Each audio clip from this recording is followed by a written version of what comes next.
I just used this toilet paper to set the white balance. My camera's plugged in now because, I don't know, my battery was crapping out. Hi! Today, I want to talk about 3 books, 3 that I read because of Twitter. Alright, so if you're in the writing community on Twitter, you're bombarded by 1,000 books a day, promos everywhere, tweets coming down your feed like, read my book, read my book, read my book, ah! And that's fine, because I get the need to promote your book. Some writers are on there only to promote their books. I get that. That's fine.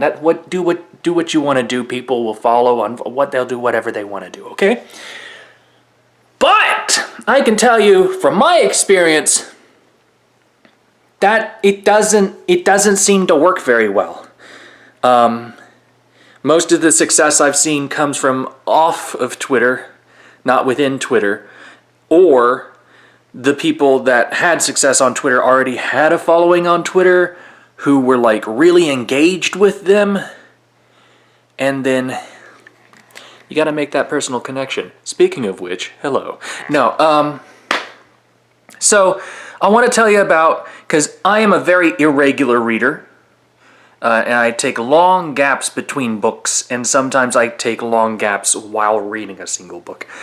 I want to talk about 3 books that I read because of Twitter, because I'm on Twitter, not because of Twitter itself, but because of people who are on Twitter who I met there. So, number 1, first one I read, Running Out of Time. I've actually read the whole series as far as it's been written so far. There are going to be more. Running Out of Time by my bad book idea nemesis, A.M. Hounchell. Fantastic book, full of typos, full of errors. I love it because it's just a smack in the face of traditional, you have to be perfect. And the creativity that came out of it is just mind-blowing. There's a pirate who's a flea named Itch, and he lives on a castle on the back of a horsefly, and like this guy named Greg. Is it Greg? I'm sorry if I got the name wrong, Am. I think it's Greg. It's got to be Greg. Greg Warren. We're moving on. And he becomes the embodiment of time and the embodiment of space, but in different timelines or at different times in his life. It's so mind-blowingly confusing and creative and just amazing. I highly recommend it if you can stomach the typos. The typos are not a fault, they are a feature. It's amazing. Number 2. By the way, links in the description. The links are in the description for all of these books, except for the last one. We'll get to that. Number 2. Making Man by John Drake. I am horrible with names, and I'm hoping I'm getting these right. But I think I'm getting it right? I just pulled like 3 eyelashes out. John Drake, Making Man, fantastic book.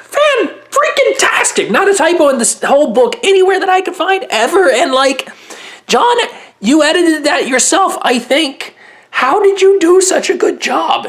Like, it was so good. The proofreading, the editing, the formatting. One guy did all, okay. Fantastic book. Really reminiscent of like Pratchett and Adams and stuff from what I hear of Pratchett, because I haven't, let me move this strap.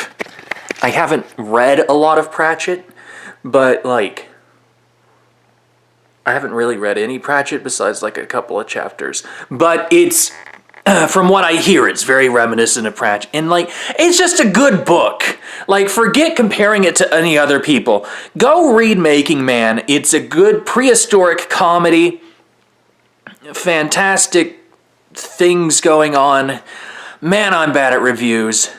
Just seriously, go buy it and read it because it's just an amazing book. You'll love it. Number 3, Cosmic Turkey. Brilliant title name, by the way, by Laura Ruth Loomis. I got that. And link not in the description for this one because it's not published yet. I read it as like a beta thingy because she kept putting up quotes from it every once in a while. I'm like, oh my God, I want to read this so bad. And like I'd ask her about it and she's like, yeah, it's not out yet. Finally, I got a chance to read it as like a beta reader type of thing. Freaking fantastic, absolute genius. I laughed at like every paragraph. Like usually there's a laugh a page or something and a good comedy, but every paragraph, like freaking genius sci-fi. It's a girl is like, she accidentally becomes a captain of a spaceship and the spaceship's crew is just like totally wacky and like dysfunctional, and she has to like, Pluto has banned chocolate because the guy who runs Pluto is nuts. He's a dictator, and she has to like restore chocolate to Pluto and stuff. It's really good. Man, I am bad at this.